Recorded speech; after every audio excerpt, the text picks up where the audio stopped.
Biyahe kasama si DJ Lala, aarangkada na. This one was sent to us over sa aking Facebook page, DJ Lala Banderas. Ito po ang biyahe ng buhay na si Ai.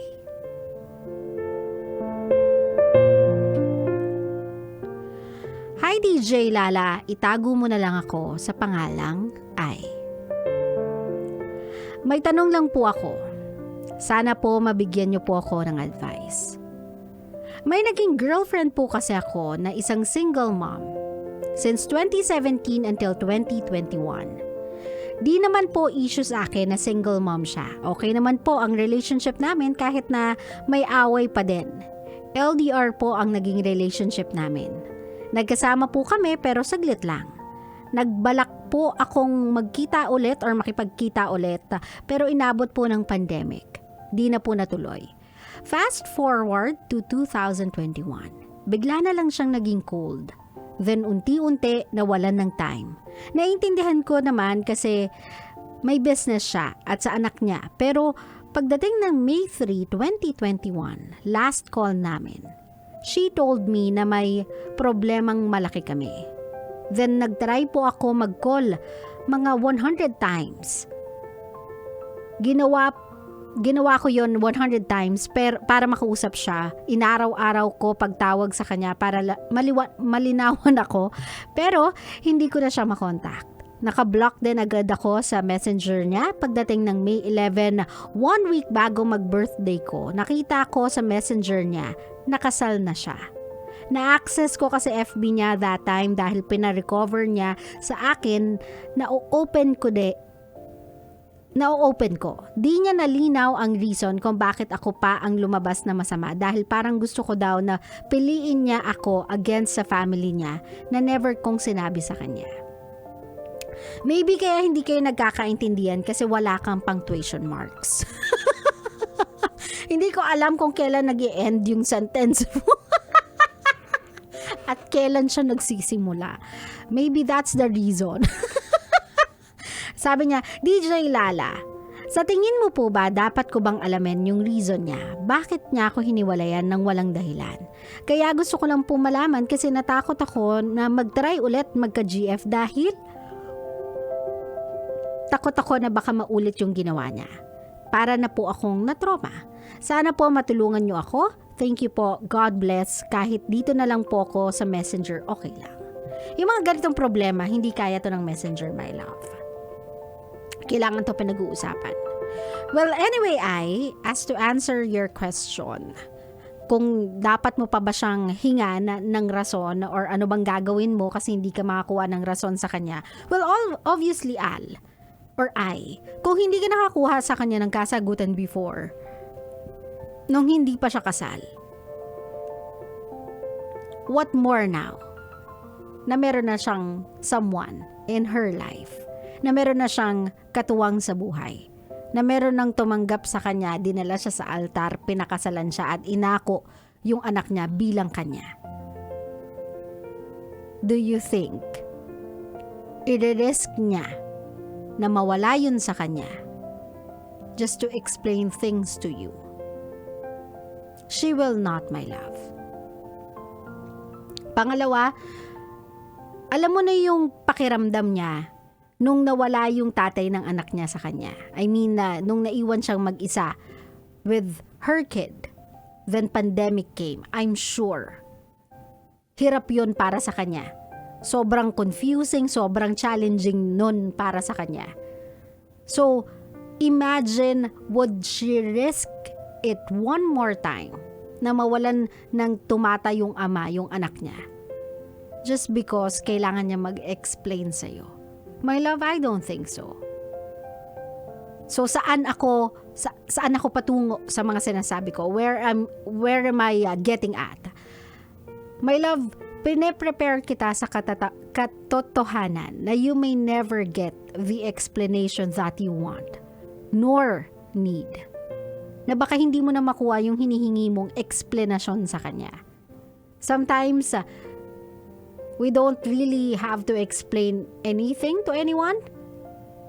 Just take the hint na siguro sa loob ng 2 taon na hindi kayo magkasama, lalong-lalo na dumaan yung pandemic, ang daming mga taong na down yan eh.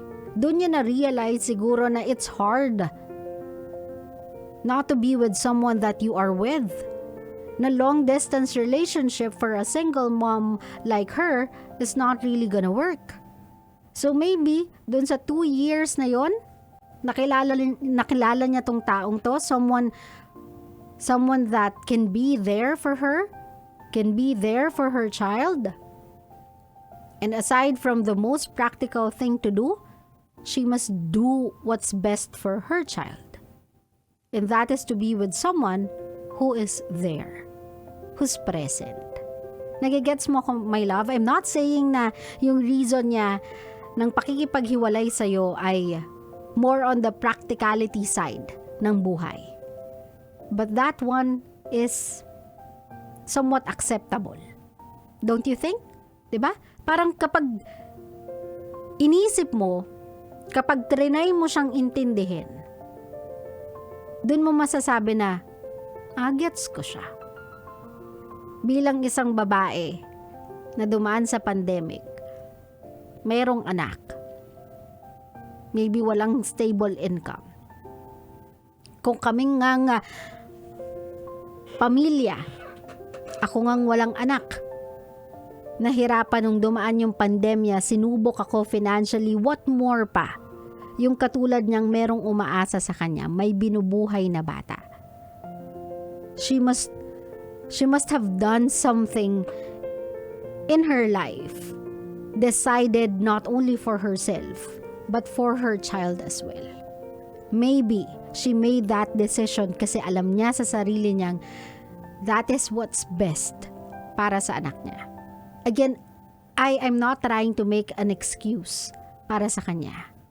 I'm giving you a reason to accept the things we cannot change by thinking of the most rational reason as to why after nang bigla niyong hindi pagkakaintindihan, after ng pandemya, after ng katahimikan, up until this moment, hindi ka pa makakuha ng closure na gusto mo. If you really cared for this person, I want you to be the bigger person.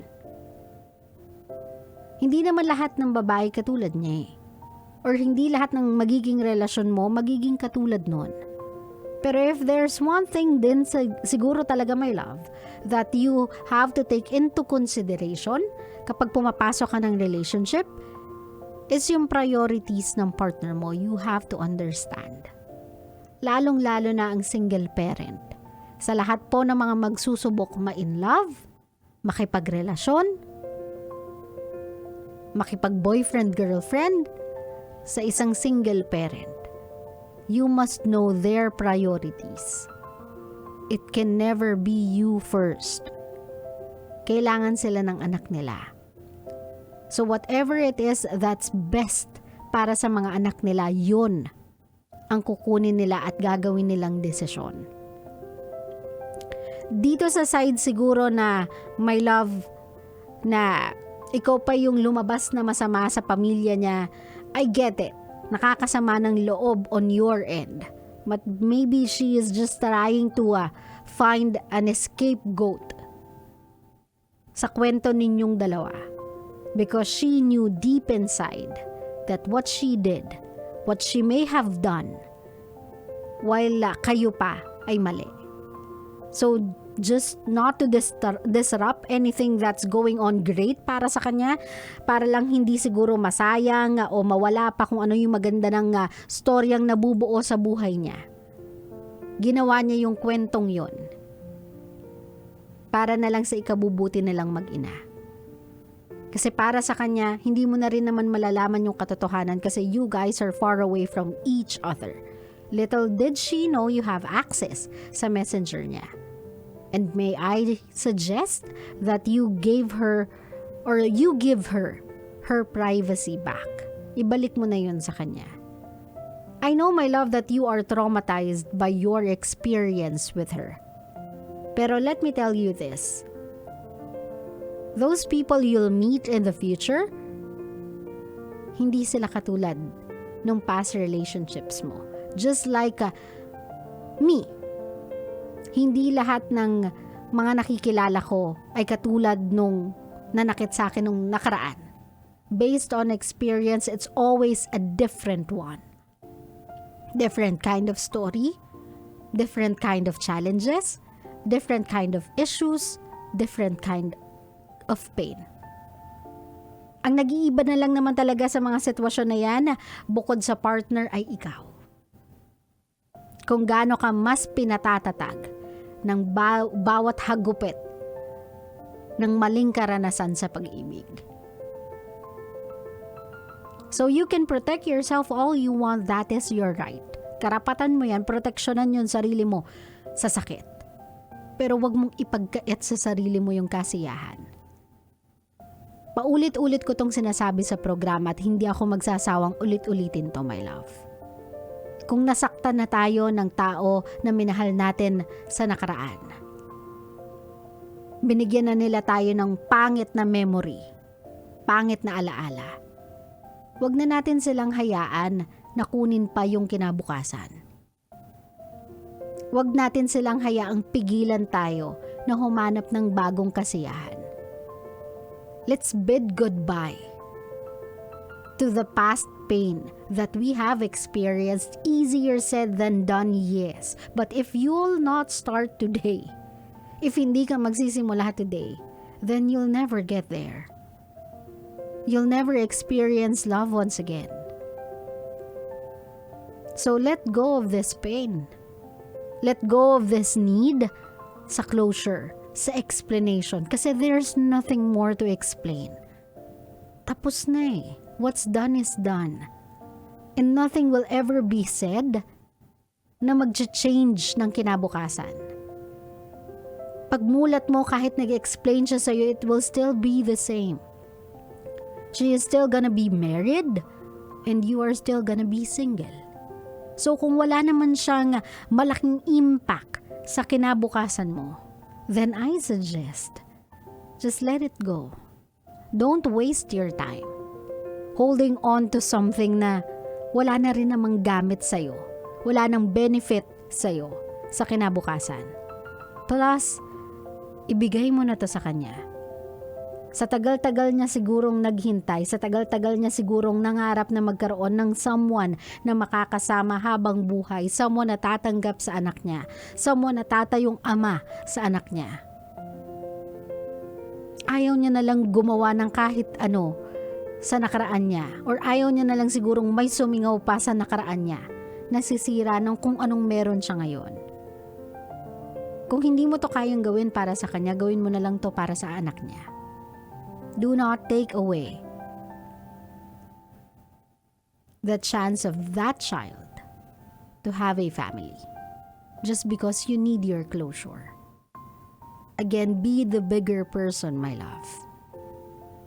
Someone will walk into your life and will make you realize and feel na lahat ng sakit, lahat ng pait, lahat ng pangit na naranasan mo sa pag-ibig, it is all worth it. Kasi all of those is leading you to the path para makilala yung isang taong yun na bubuo sa'yo. Klaro? Klaro.